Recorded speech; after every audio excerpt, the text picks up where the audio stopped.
কাজল village কিচেনে সকলকে স্বাগত জানাই। রোজকার মতো আজও রান্নাঘরে চলে এলাম। আজকের রেসিপি একদম ভ্যানিলা স্পঞ্জি কেক কীভাবে হয় সেটাই আপনাদের সঙ্গে শেয়ার করব। নরম তুলতুলে হবে, তার জন্য প্লিজ প্রথম থেকে লাস্ট পর্যন্ত ভিডিওটি দেখতে থাকুন। আশা করছি বেশ ভালো লাগবে। তো চলুন তাহলে শুরু করা যাক। জন্য এখানে একটা বাটি নিয়ে নিলাম, বাটির মধ্যে নিয়ে নেব আমি একটা ডিম। তো আজকে ডিম দিয়েই কেকটা করে দেখাবো। এর আগে কিন্তু ডিম ছাড়াই আমি কেকের রেসিপি শেয়ার করেছি। এবারে এখানে দিয়ে দেব হাফ বাটি চিনি নিয়েছি। এই চিনিটাও আমি এর মধ্যে দিয়ে দেব। একটা মাপ সঠিকভাবে করে নেবে, তাতে করে কিন্তু কেকটা একদম যেমনই নরম হবে তেমনই কিন্তু ভীষণই খেতে মজাদার হবে। আর এখানে নিয়েছি আমি দুধ। এটা কিন্তু ভাত সহ বেশ গরম দুধ। তো এখানে আমি এক বাটি দুধ দিয়ে দিচ্ছি। তো এখানে এক বাটি দুধ দিয়ে দিলাম। আর নিয়েছি এখানে আমি বাটার।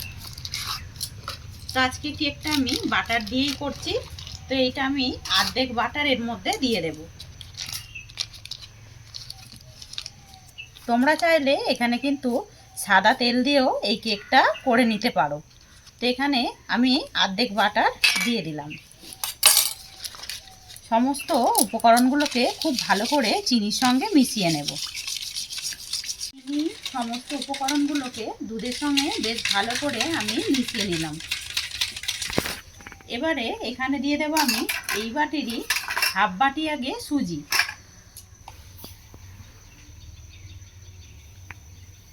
তো এখানে আমি হাফ বাটি নিয়েছি সুজি। এই সুজিটাও এর মধ্যে দিয়ে দেব। সমস্ত সুজিটাই দিয়ে দেব। তো এখানে হাফ বাটি সুজি দিয়ে দিয়েছি। আর এখানে নিয়েছি এক বাটি ময়দা। তোমরা চাইলে যে কোনো একরকম দিয়েও করতে পারো, অথবা এরকম কিন্তু একটু সুজি দিলে পরে তাহলে কিন্তু বেশ দানা দানা মতো খেতে হবে। আর দেব, যেহেতু আমি কেক করছি, হালকা একটু লবণ দিয়ে দেব। এখানে এই সময় দিয়ে দেব আমি 2 চামচের মতো পাউডার দুধ। পাউডার দুধ সবারই বাড়িতে থাকে, খেতে ভীষণই মজাদার হবে। একবার এইভাবে কেক করে দেখো, খেতে কিন্তু দারুণ হয়। এবারে সমস্ত উপকরণগুলোকে একটু মিশিয়ে নেব।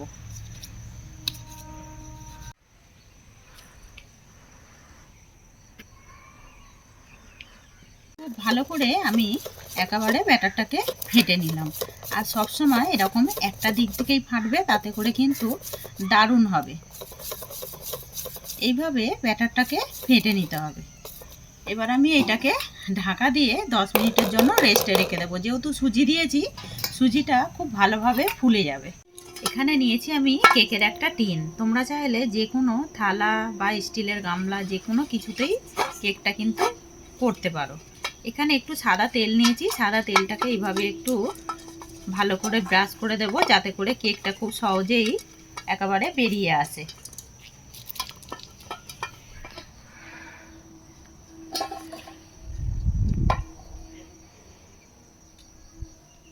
খুব ভালো করে আমি এর মধ্যে তেল ব্রাশ করে দিয়েছি। এখানে দিয়ে দেবো অল্প করে একটু ময়দা ছিটিয়ে দেব।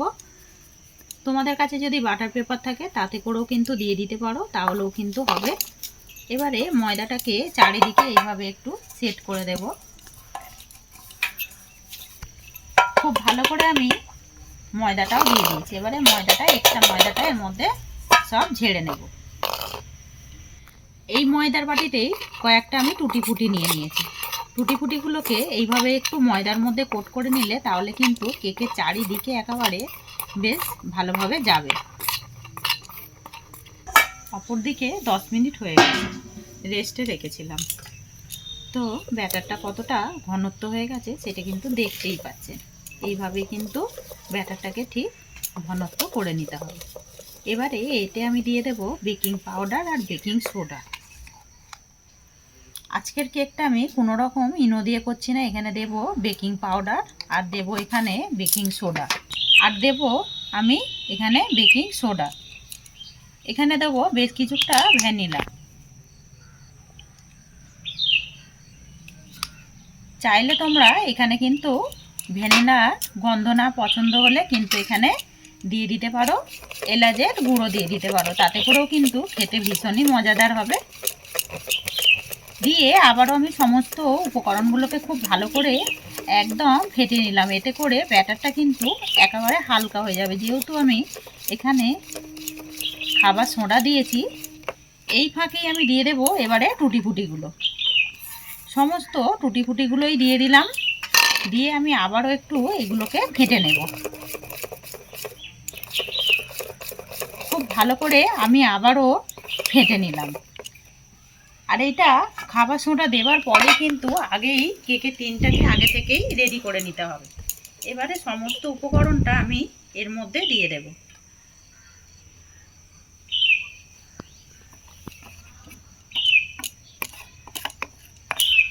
এবারে একটু ট্যাপ ট্যাপ করে দেব, যাতে করে বাতাসটা বেরিয়ে আসে।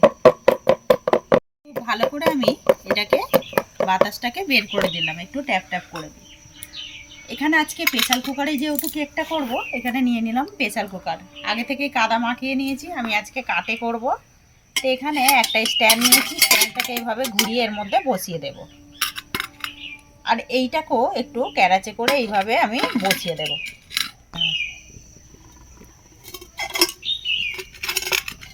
এটাকেও একটু কাট করে আমি এইভাবে বসিয়ে দিলাম।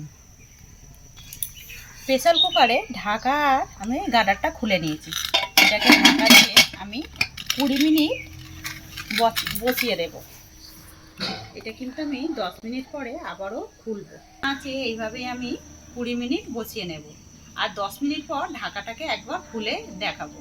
মিনিট হয়ে গেছে। 10 মিনিট পর একবার আমি বলেছিলাম ঢাকাটা সরিয়ে কিছু উপকরণ দেব। তো ঢাকাটা আমি খুললাম। কতটা সুন্দরভাবে কেকটা ফুলছে সেটা কিন্তু দেখতেই পাচ্ছেন। এখানে আমি কয়েকটা উপকরণ নিয়েছি। চাইলে তোমরা যে কোনো একরকমও দিতে পারো অথবা নাও দিতে পারো। এখানে আমি নিয়েছি টুটি ফুটি, এখানে কিছুটা কিচমিচ নিয়েছি, আর এখানে কেক সাজানোর কিছুটা নিয়ে নিয়েছি, যাতে করে বাচ্চারা দেখে ভীষণভাবে খুশি হয় আর খেতে বেশ দারুণ লাগে। কেকটা দেখতেও সুন্দর হবে, তার জন্য আমি টুটি ফুটি এগুলো একটু এইভাবে ছড়িয়ে দেবো।